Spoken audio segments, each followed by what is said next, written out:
what this program is all about is understanding what does local net zero really look like from the citizen level upwards. So you're getting proper buy-in from people. Again, this is never going to happen unless everybody everywhere is able to play their part. And in order to do that, you need to understand what everybody everywhere really wants rather than assuming you know what they want. And you need to make sure that you're supporting every single demographic, not just certain demographics. So if you're going to get a just transition, everybody needs to be pulling in the same direction. And to do that, you really need to take a local approach. And if you do that, then you can understand what a place really needs in terms of getting to net zero, and then what the business opportunities are to get there. And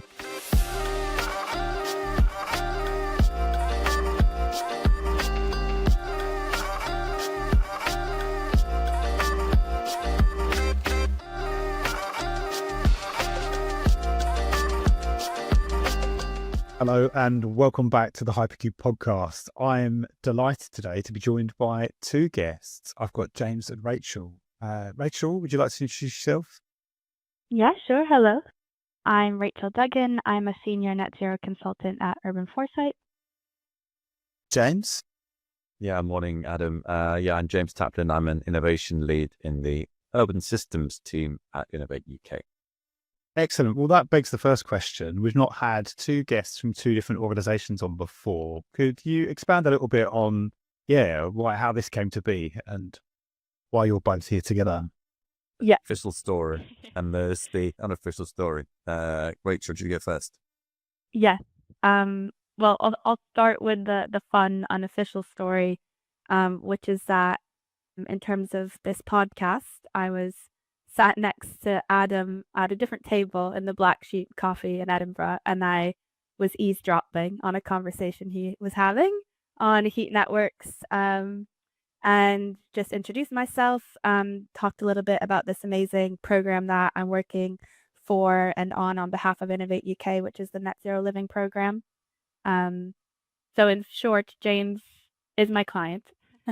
But yeah, it's been a great collaboration partnership. So I don't know if James, if you want to kick off. Yeah, I mean, it's interesting. Client, we work really closely together. It's so it's a collaborative program that was set up how long ago now? 18 months ago, 2 years ago, roughly. It's been in the works for a while. I personally was working on it through various different spending reviews over the last 4 or more years, but actively operating for the last sort of 2 years, 18 months or so. And it's a program supporting the transition to net zero one way or another. And so the bit that I work with Rachel in particular is looking at how are you supporting local authorities in their transition to net zero, and how are you effectively working to improve the demand for net zero solutions from the market. There's a whole group of us working on it at Innovate UK and across Urban Foresight, where Rachel works, but also other collaborators at Forum for the Future, and We Are Liminal, and Involve, and UGen, and Carbon Trust, and Banks Without Boundaries, and City Science. I mean, there's a whole range of amazing organizations that have been kind of engaged to help support this program. Amazing. No mean feat to organise that many stakeholders, that many people, but for the details I've read around the project and stuff, it sounds like a really interesting endeavour. I guess for some of the audience, they might not know who Urban Foresight are. So yeah, Rachel, could you expand a little bit on what Urban Foresight do and what your role is there and kind of what problems you're looking to solve?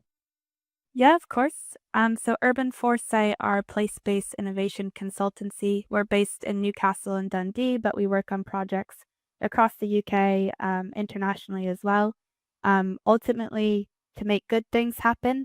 And it's as simple as that. Our heritage is in EVs and electric mobility, but we've rapidly grown in the last 11, 12 years.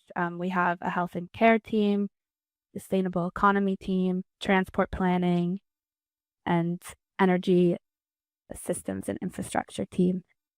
So it's quite diverse, and there's lots of good people and knowledge involved. We're working in a consortium, like James said, with Liminal and Forum for the Future, which are also fantastic organizations working in similar spaces. And our role is to bring together all of the Net Zero Living project participants in a community of practice and learning, of which there's actually now 59 places and partners, which has actually grown even since the program started. Yeah, that's really cool. And it's one of those things that we talk to a lot of organizations up and down the kind of spectrum of energy, renewable, and everything from like wind farm assets and storage and like heat networks. And it's always the common thread. And one of the reasons I think I love the domain so much is that there's always the physical, there's always a location. It's not like shopping carts in the ether and or like finance transactions and things. There's like, you could go to a thing, and actually the constraints of the physical environment are really, really important. So yeah, I could see how Urban Foresight has its work cut out for it in a lot of these projects. I guess Innovate UK won't be new to many of our listeners, but James, I'd be interested to hear about what it is you do at Innovate UK and how you wrangle projects of the scale and size that we're talking about.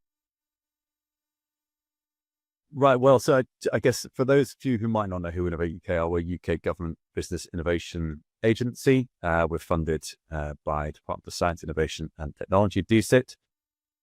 We used to be called the Technology Strategy Board. That was a change about 10 years ago, which is actually when I joined Innovate UK. So I've been at Innovate for about 10 years. I joined just in the final days of the Technology Strategy Board. It's quite interesting, I think, the shift from TSB, as well as Technology Strategy Board, to Innovate UK, because it kind of reflected a bit of a move in the organization away from an explicit focus on technology, as the name suggests, into something that was much broader innovation. And that is kind of led us to where we are now, because the innovation that we're looking at now is very much innovation in the way that places operate, innovation in the way that you break down technological barriers to the deployment of solutions. And we'll probably come on to it a little bit later in terms of exactly what we're doing and why this is important and why we work with local authorities. But in terms of what I do, as I say, I've been at Innovate for about 10 years now. I've been in sustainability all my life. So I worked for Sustainable Development Charity before then, and I worked for various different consultancies. I spent 7 years hugging trees in a Tanzanian rainforest back in my early days as a sort of environmental economist and ecologist. A lot of what I've been doing at Innovate, why I joined Innovate in the first place, was to bring a sort of systems perspective and systems thinking to the new team that was set up. So I helped set up the urban systems team there. So again, Innovate used to be quite set on individual technology strands. So we'd have an energy team and a transport team and a food team and a health team and a satellite team and all the rest of it.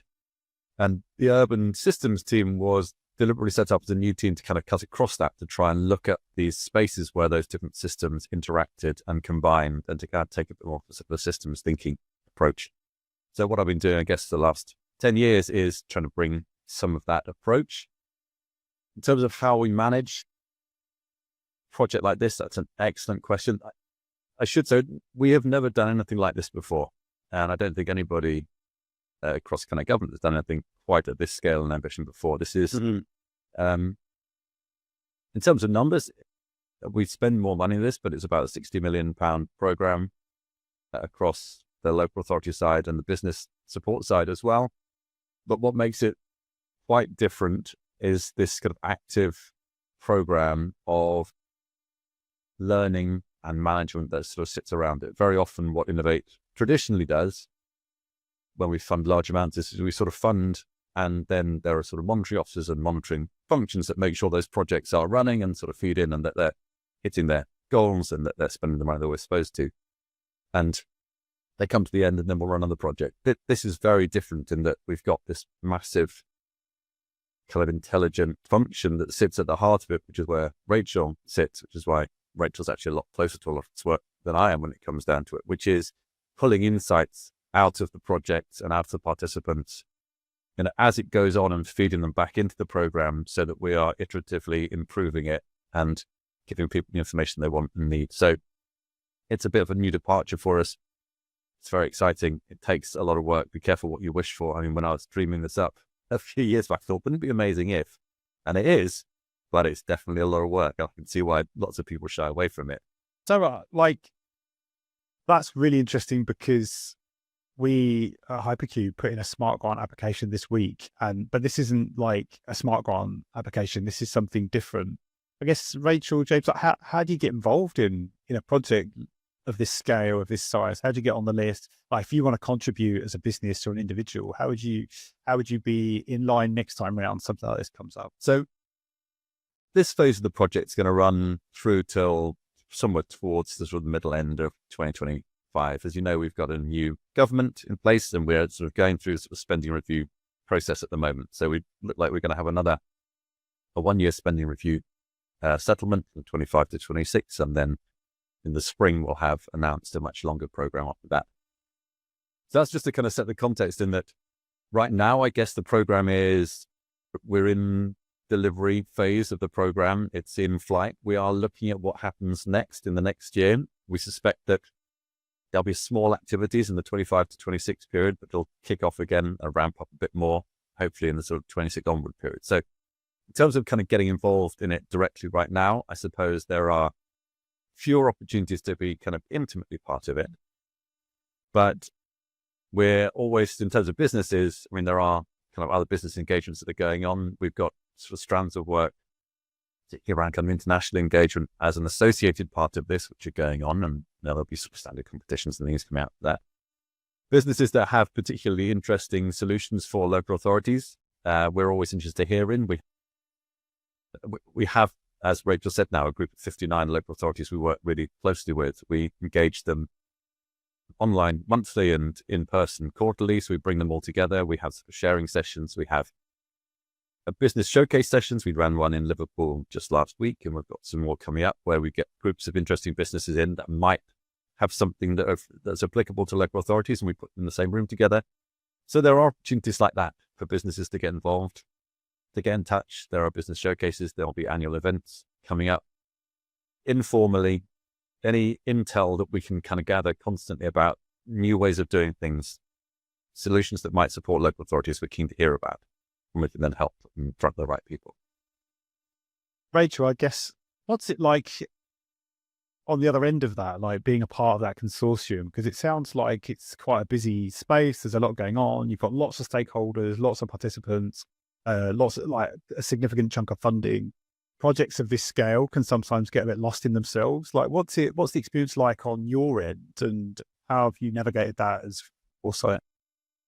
I guess the first thing I'd say, just to add to James's point, is that although this program is, focused on local authorities, I think almost every single organization in the program does have a partner in the private sector or in the academic sector.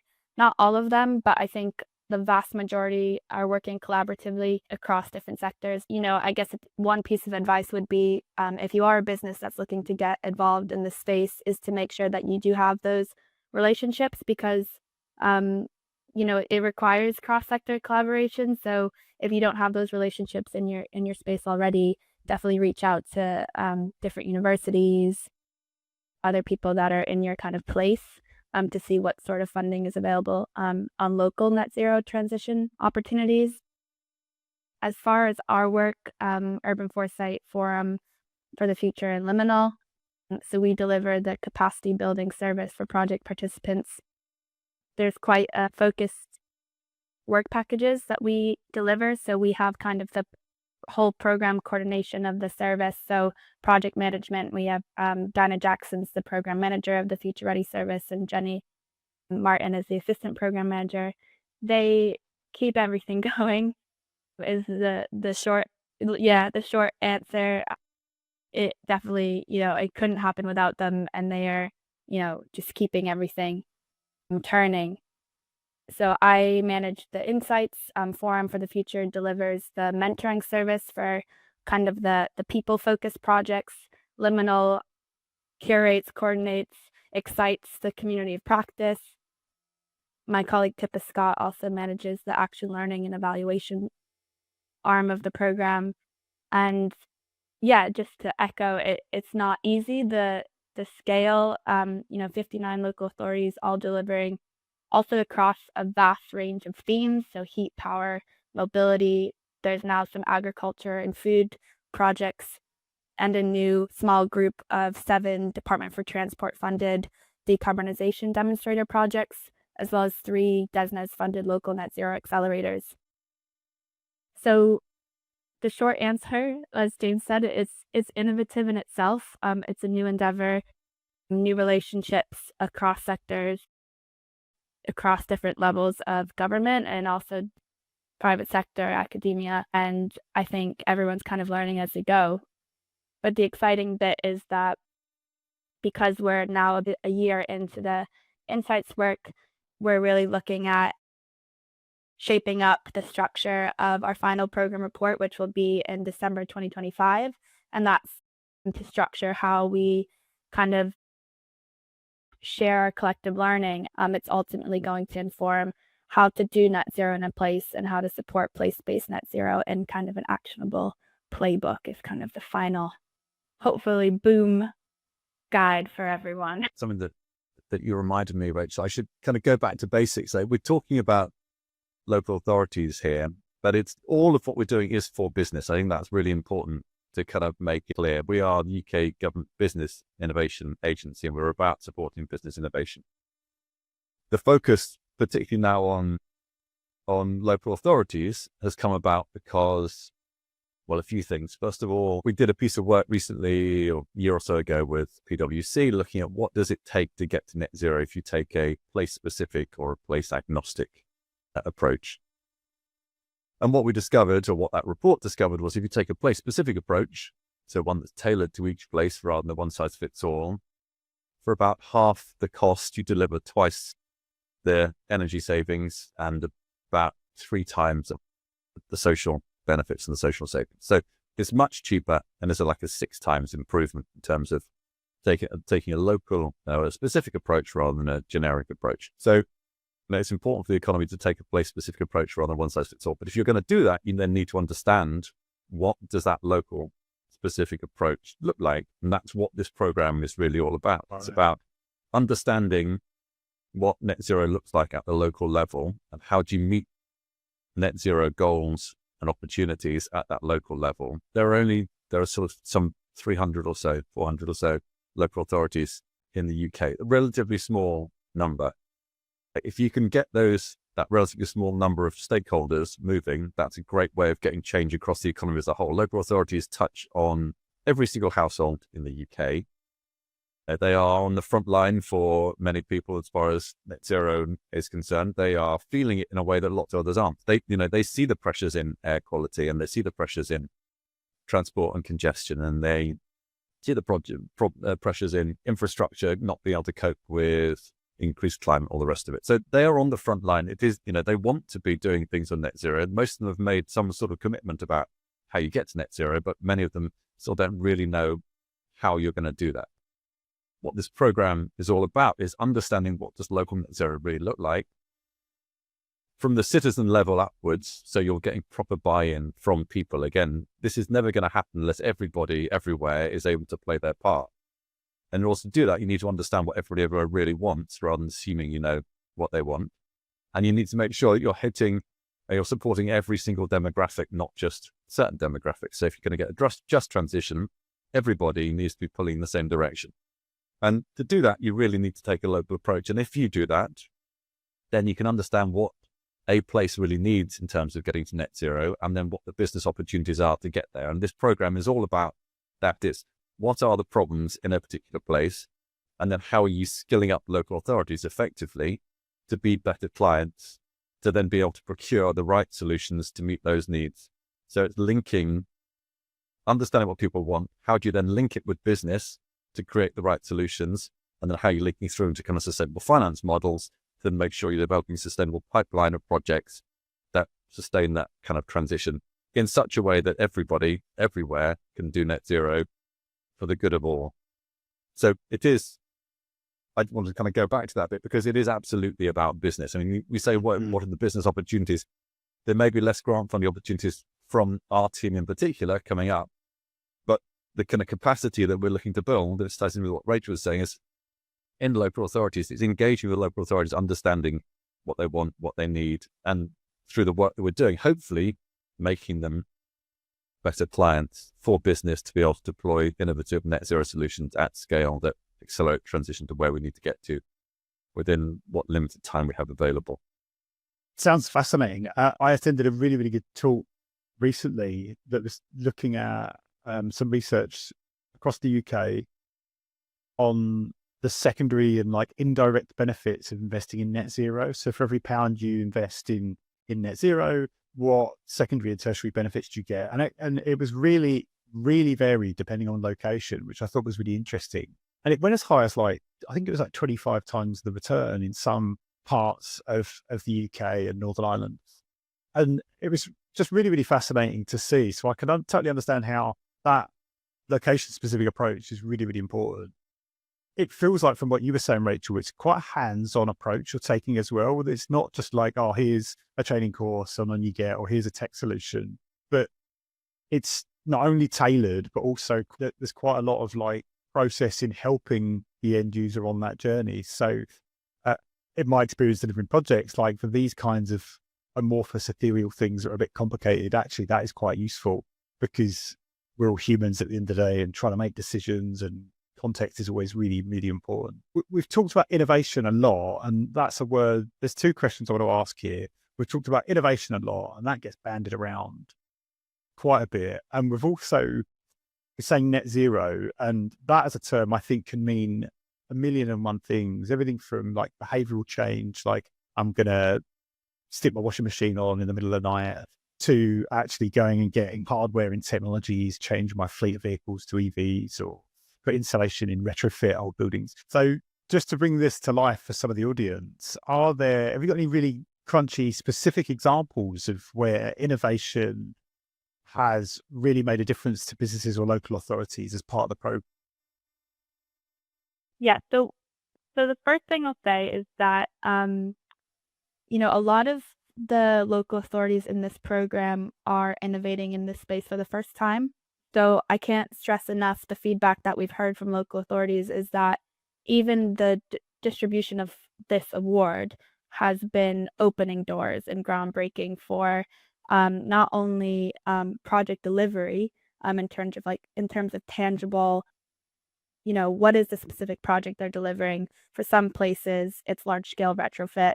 For some places, it is a rural energy hub. For some places, it's a data ecosystem to take an area-based approach to net zero planning. So the project scope and theme is really, really cool. I think in terms of what we've seen so far, it's less about the kind of tangible project delivery in terms of our capacity building service knowledge base, and more about the impacts that this funding has.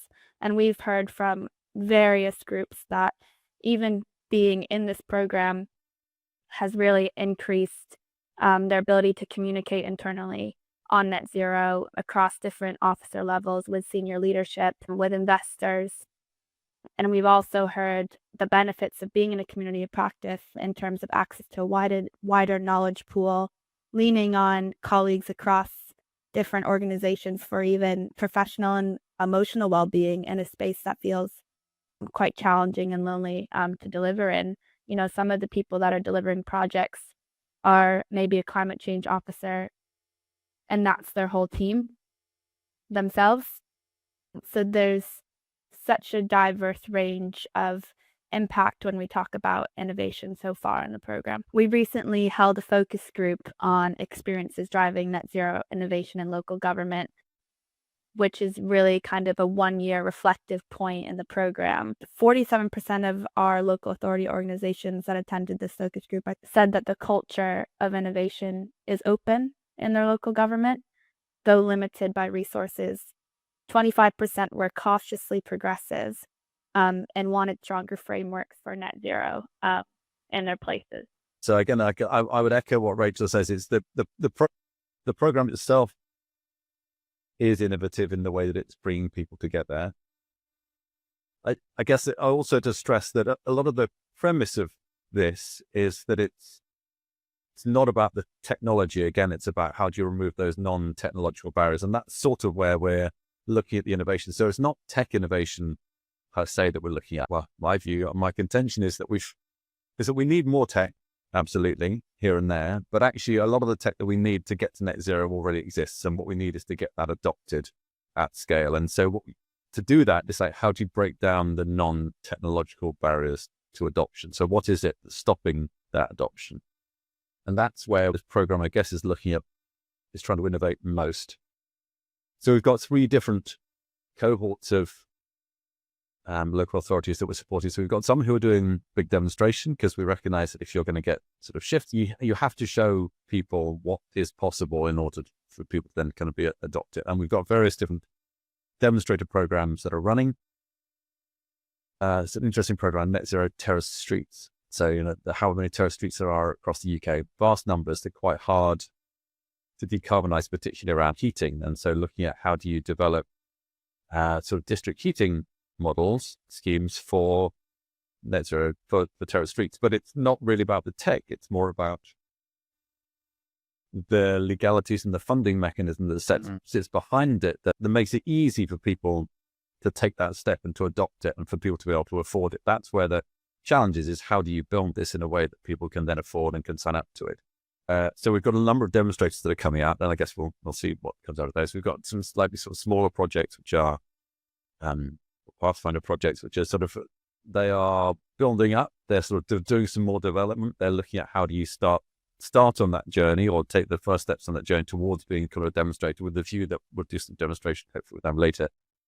And then we've got kind of fast follower program, which is where we've funded net zero innovation offices in 25 local authorities directly. So put that capacity into local authorities, so that local authorities have somebody there who can deal with business and can sort of address these things and start to build relationships across the organization.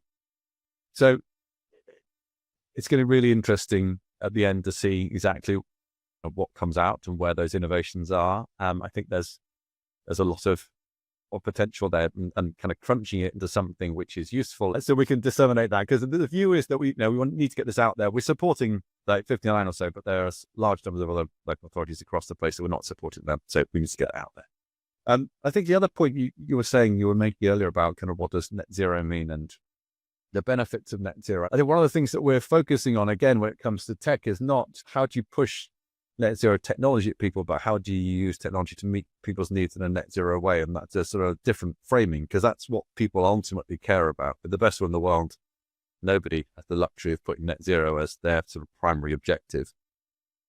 But people do care about better jobs and better communities and better local conditions. And I guess it's not a local authority innovation example, but there was an organization we'd worked alongside called Local Trust, who fund some of the sort of 100 most marginalized communities across the UK. And they had some unrestricted funding, which they could do whatever they wanted with, as long as it built the community, and there's a community group sort of managing it, sitting around it. And a good example, or sort of a poster child for that, is the Lawrence Weston community down in Bristol, who has spent their money on one of the largest kind of sort of private sustainable energy solutions. So wind turbine and solar, so it's a highly marginalized community, not necessarily what you'd think people would be wanting to spend the money on, but a great net zero solution. And the reason that people went for it was because it was about energy security, and it was about cheaper bills, and it was about local jobs, maintaining the infrastructure, and it was about pulling together this community. And so that's what people really care about. So it's a brilliant net zero project, but it wasn't done for net zero reasons. It was done for all those kind of co-benefit reasons. And I guess what we're looking for in this program is, how do you spark more of that? How do you understand? How do you find that innovation in meeting people's co-benefit needs in a net zero way, rather than pushing net zero tech at people? I think from just the people I speak to, and we're out and about, I think that co-benefit conversation is emerging. I think that's relatively new in many of the circles. Not that we were never thinking about it, but the scale of importance of it actually. And I totally believe that if you can get people to do the right thing because of other benefits, then we're all going to win in the long run. It's going to help out everyone. Because again, you've got that to fast follow, but like as people spot that one community does it and think, well, actually, why can't we do that? There's no barrier for us doing it here. And it will start to snowball and move us that way. I really love that. And net zero is effectively a behavior change problem. I mean, that's kind of what it is. We need to change all of our behaviors across everything, which means that, and behavior change isn't It's not rocket science. You just need to give somebody something better than they had before. So let's just give them something they had better than they had before, but make sure it's net zero as well. Co-benefits have come up quite a lot in the program for various reasons. Measuring impact and also communicating, the story you tell about your net zero project is really important. And that goes for investors as well. And, there's quite a discrepancy between, how do you prioritize financial returns and viability with the kind of the long-term sustainability and net zero goals that are required to achieve net zero in these kind of short-term projects. We held a focus group as well on integrating health and care within local net zero projects. And many of the local authorities already in the program are collaborating with their health and social care teams. As James said, some of these topics are inherently linked. Tackling fuel, heat, transport poverty, improving air quality or physical activity. The one gap that we did see, however, is that 59% of the group were already integrating health and care. 89% see it as important, but only 37% at the minute are actually measuring health impacts of their local net zero projects. So there is quite a gap at the minute in skills. And part of that is it's an emerging evidence base on how to measure these things. The kind of methodologies are quite limited or not standardized. There might be privacy concerns, but there's definitely space to improve capacity of officers in the space. There's some great examples of projects that are collaborating with their public health teams to kind of combine the Magenta Book and Green Book government guidelines. So creating theories of change for net zero projects. So integrating those kind of public health approaches to net zero. And I think that's definitely kind of an actionable recommendation that we're seeing to start to come out of the program. My experience of working with local authorities and sharing data leads me down the road of very difficult and quite challenging, for reasons you wouldn't ever know unless you'd done it. And you'd imagine it's like when people always moan about the NHS and not being able to just like pull up their records anywhere they go. And I feel that was my experience of working with local authorities, that there's just all this friction and challenges around who owns the data, what's allowed to be shared. And is that something that you're seeing within the project? And how are you combating like data sharing issues? So the program focuses on 6 non-technological barriers to delivering net zero. Data is one of them. And we do have an expert partner, Sroka Engineering, that are supporting and providing technical assistance to the local authorities on data. I've got some high-level data insights for you. I will say just in general, there is the classic challenges around data accessibility, standardization, robust data management. You might have a really fantastic data officer that works really hard for 3 years, cleans everything up, and then those skills go elsewhere, and then kind of lack of institutional knowledge on how to kind of manage those specific data sets. So those are all commonly cited, and I don't think those are going anywhere anytime soon. In terms of net zero, there's some really specific ones that we've heard in the last kind of year, and those are around carbon emission baselining and net zero targets. And so kind of to go back to metrics really quickly, each project will also be responsible for evaluating to their own kind of type of project and deliverables. And because the projects are also varied, some of those are tangible, some of those are non-tangible, as James said. Some of them are frameworks that are, working to overcome data barriers. So South Downs National Park Authority is working in partnership with One Planet, as I said, to create a data ecosystem to address some of these data barriers that we're talking about. I think the common one around emissions baselines, many councils struggle with kind of the outdated retrospective nature of the national data set. So I think there's usually kind of a 2-year lag, for lack of a better word, on carbon emissions baselining that doesn't really align well with local baselining needs. So some of the technical assistance requests that we've seen so far is more detailed, up-to-date carbon data from national government and training on baselining methods, and also support for kind of reconciling production versus consumption-based emissions reporting. So I think that just echoes as well kind of a general need for technical assistance in this space, and kind of coming back to the need for non-technical and technical skills training in local authorities is that upskilling and boosting confidence is really important. I think, like you said, you've had various different, sounds like, experiences working with local authorities. Now that I work so closely with the officers that are trying to innovate in this space, I would really advocate for everyone to kind of change the perceptions on, what those challenges are, because we see people that are so highly talented trying to innovate and influence in the structures that they're given. It's challenging. It's really hard. How do you make change and innovate in a space where you're kind of not given the full toolkit to do so? And the same goes for net zero targets. Some councils have set really ambitious targets back in 2019. A lot of places are trying to produce data to influence internal stakeholders around, do we change our net zero targets just to be more realistic? But then there's kind of tensions between a public or political perceptions on doing so. And so it's kind of that tension between creating this robust evidence base, which councils are really trying to do to deliver net zero, up against a whole variety of other kind of organizational factors and external factors as well. Completely echo that point on the people you work with, some incredible people, and they are just hamstrung by either the tools or the structure or the rules, or even just the depth of understanding you need to have about your own internal policies. It totally echoes what I've seen in that environment, but it's promising that the people are out there. It'd be remiss of me not to say what you're doing with the data, how you're going about generating insights, how you're looking at things. For all the data nerds in the audience, could you get a bit technical on what you're doing? Yeah, of course. I'm not sure technical is the right word. Technical and non-technical here, very welcome.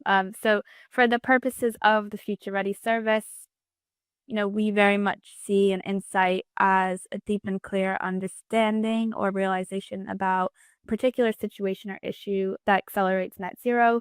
So we're really looking at anything that goes beyond surface level knowledge and provides us a more profound understanding of a subject. So it's kind of the how and why behind something, not just the what. And these insights can be derived from various sources across the program. So this could be through one-to-one insights check-ins that we have with local government practitioners. It can be at quarterly events. It can be from a webinar. We have an online community platform as well that we glean for lots of little nuggets of intel as well. And the sharing of insights often leads to better decision-making and problem-solving and innovation. So the classic what, how, why. So our what insights seek to answer two main research questions, and that's how to do net zero in a place and how to support place-based net zero. And this is through a process of insights capture, analysis, and dissemination, and why is ultimately to accelerate local net zero transitions. So again, we're now a little bit over a year into our delivery of the service. We're beginning to shape up what this collective learning looks like, how to do net zero in a place, and how to support place-based net zero in what's looking like an actionable playbook. Again, just to kind of bring back to some of what we were saying earlier, that insights bit is so critical to this program, and it's one of the things we were talking about earlier that makes it different, is that we are generating kind of real-time insights that feed back into the program, as I said earlier, to improve it, but also kind of collating this wealth of knowledge, data, information that will allow us, if we get no more funding and if the program goes nowhere else, at the end of it, we'll have this amazing set of insights about what does it take to do net zero in a place. And that's all going to be made publicly available for everybody else to do it. This is not, we need everybody, like I said, everywhere to be able to do this. And we recognize that we've only been able to support some, but we want the benefits to go to all. So this insight process is kind of critical because it's getting under the skin of why are things working, or why aren't they working, or how would you tweak it to make it better? And that you don't get if you just give funding to a place and see the outcome, which is what we kind of traditionally do.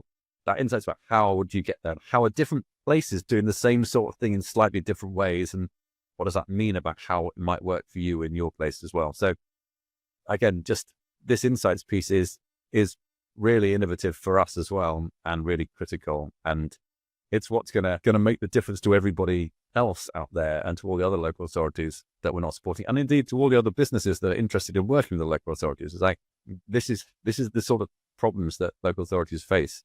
This is what you have to be able to overcome. These are the kind of questions you need to be able to answer. This is how you need to be able to look at what are the real problems that places face, and then how are you as a business meeting those needs? Don't go and pitch them a wonderful widget which they can't work back to, like, well, what problem is this solving? Like, you need to work with what the problems are solving, and also what are the constraints that they face internally about how are they managing these different processes, about kind of procurement, finance, and data, and all the rest of it. So that's, can't stress high enough how important all this kind of insights process is, and how it's going to be one of the kind of core pieces of legacy of this program. Well, a great conversation. Thank you very much. It sounds super exciting, and you've left us on a bit of a cliffhanger. Find out what's going to come out the other end. So we can have a follow-up. We'll do a follow-up. Definitely. Yeah, definitely. That'd be really cool. Before I let anyone leave, I always like to ask if people in the audience want to find out more about you or your organizations, or if there's anything you would like to promote or plug to our audience, where should we point them? There'll be lots of, for those who are interested in getting funded, just because this program hasn't got lots of funding, definitely look on our website. There are funding opportunities coming up across all sorts of different sort of technological areas, which will touch on this, and you should go and look at that. In terms of this program as a whole, we are in the process at the moment of kind of beefing up our kind of comms function. We're very aware that we need to get more of the message out there and be singing its praises. There is currently a Thriving Places LinkedIn page, which is where a lot of the information, the kind of stories that are coming out, will be posted. So we have on the Innovate UK Business Connect website, which used to be called the KTN, we have a landing page there at the moment for the entire net zero program as a whole, the Thriving Places side and the user-focused product side. And we're going to be populating that from now on with lots of information that's coming out. So all of the reports that we're generating across our own activities, so the insight reports, for example, our annual reports, and reports from our various different technical assistance providers. So we've got reports from Involve, for example, about how do you go about doing citizen engagement, and reports from Regen about addressing various different sort of policy challenges. All of that information is going to be collated and will be going out through that webpage. Other than that, you can get in touch. I'm always very happy for people to get in touch with me directly if there's particular questions you want to ask, and I can share. Yeah. Feel free to take a look at Urban Foresight's website, so urbanforesight.org. And we also have the Future Ready service inbox, so futureready@urbanforesight.org if you have any specific questions on that service. In terms of me, I'm happy, LinkedIn is a great place. All things climate, health, net zero. I have a public health background, and so if anyone's ever told you that you have soft skills rather than technical skills, you can be in the net zero space. And so I'd love to chat and hear from you. Amazing. Well, thank you both very much. It's been a brilliant discussion, and yeah, I'm excited for round 2 in a few months' time. Yeah, that'd be great. Wish you all the best. Wish you all the best of the program. Thanks very much. Brilliant. Thank you. It was great to talk there to Rachel and James about the Net Zero Living program and some of the outcomes. Because what a program, getting that many people into a consortium to deal with some of the challenges that I think often get overlooked. It's very easy when we talk about net zero to think about big industrial adoption stuff and like changing the energy supply or electrification of vehicles. But actually, in my experience, every time you get into the weeds of the transition, context of like the local space really makes a difference. And seeing them try and tackle that like on a regional level or local level really makes a lot of sense, but it's a huge undertaking. And hearing them talk a little bit about the co-benefits, I'd seen research up in Edinburgh with a similar conclusion saying actually for all the investment in net zero, the co-benefits become really, really important. And actually they start to go hand in hand and really help to accelerate that journey. And bringing partnerships of organizations together. I think it's the only way we're going to do this. The skills, the expertise, the technology, the talent required to really drive this change. I think it's not going to be kept to any one sector, any one type of organization. We need to see public-private partnerships. So an amazing program. It's going on till 2025, and the insights from that will be shared by them next year. And then, fingers crossed, there's another round. They do more stuff like this in the future. So I'll be keeping my eyes peeled. Thanks very much for listening once again, and see you next time.